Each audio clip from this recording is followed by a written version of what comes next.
Hello guys, welcome back. So now we have our hair cards. We can now start doing the texturing stage.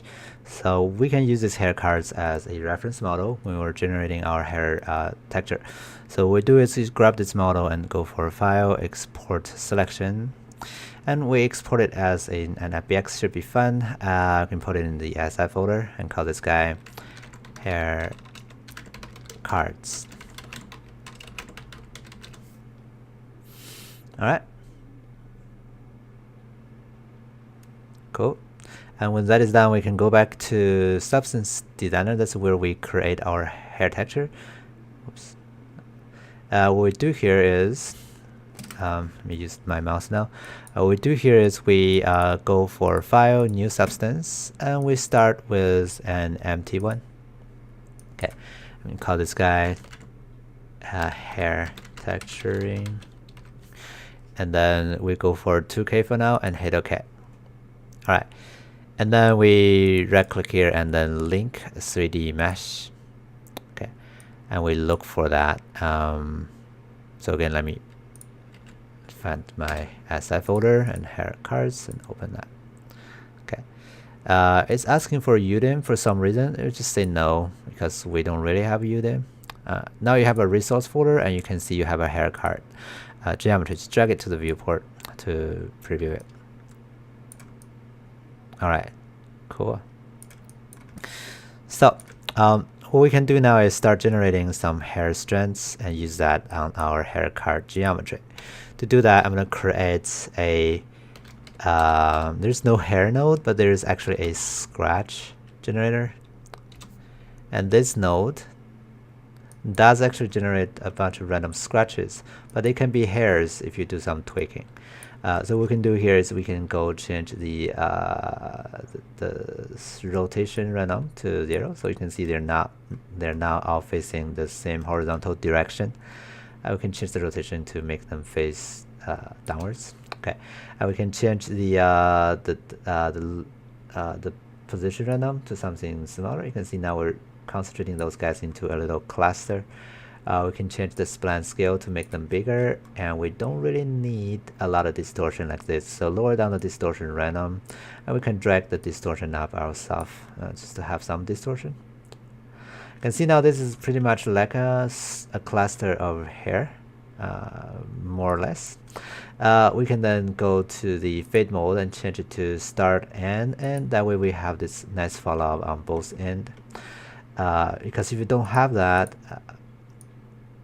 you can see you will see some starting root happening there, and that's not looking very good. So we can go for start and end. And we'll move this over to make the root looks more solid later on.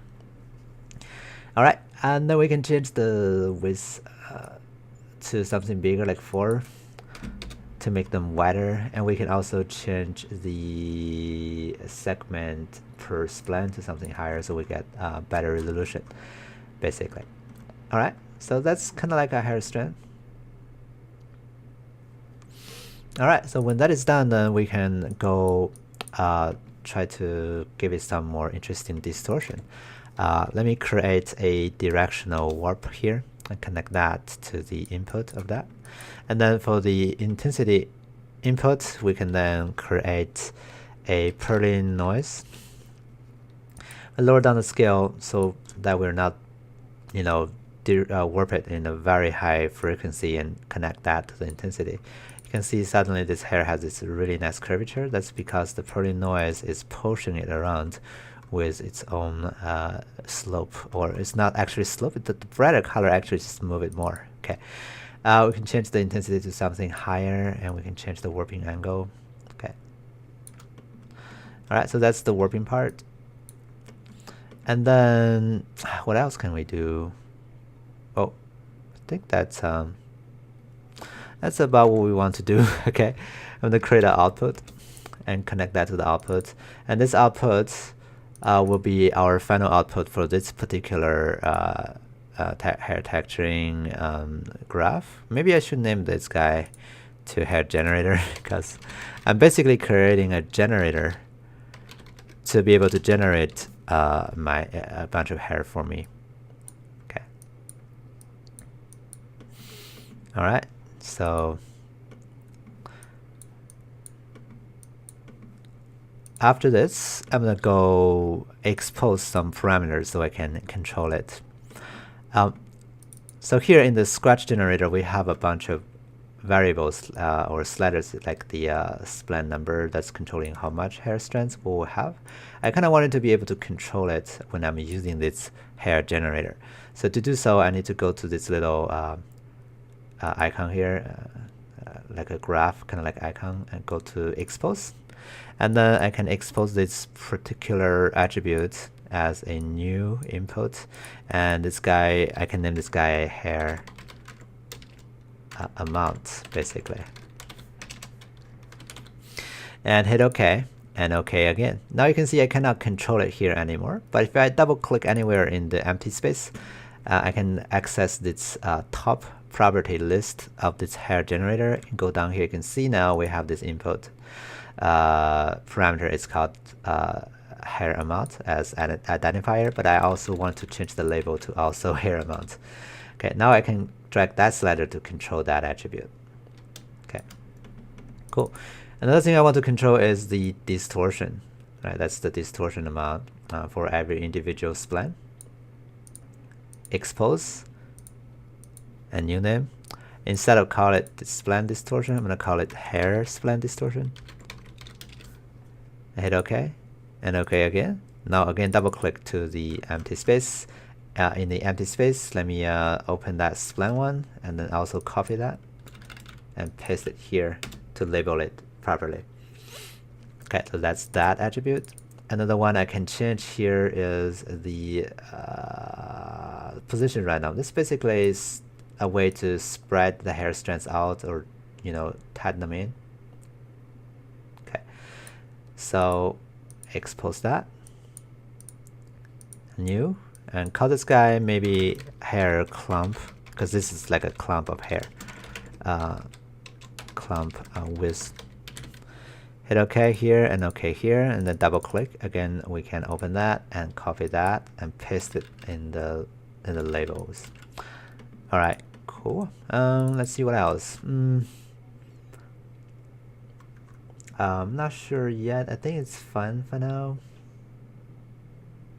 Okay. Another thing I want to tweak is the distortion wrap here and the intensity. Okay, and then I can create a new and call this one clump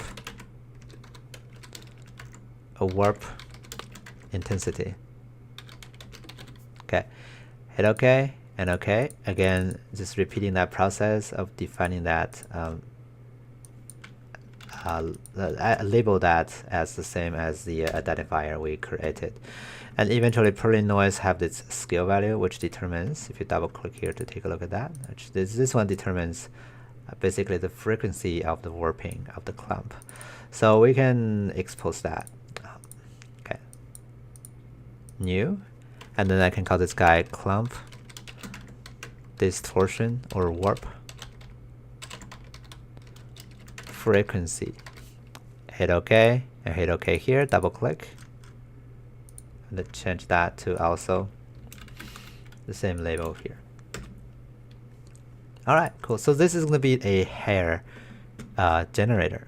Okay, let me go ahead and create a new substance graph, and this time we can go for a physically based metallic and roughness and hit OK.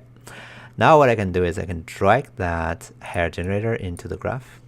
You can see we have this hair generator now, and we have all those attributes we defined earlier, like the hair amount, the spline distortion, and then we have the clump width, we have the clump warp intensity, and the warp frequency. Okay, so with all those we can create a lot of variants of this hair clump, and we can compose them together and create a series of different hair textures. And we align them from denser ones to not as dense ones, from right to the left. Okay, and then apply that to our hair geometry. Okay, so let's move on to the next video, and we can go ahead and start building our hair texture. Okay, see you next time.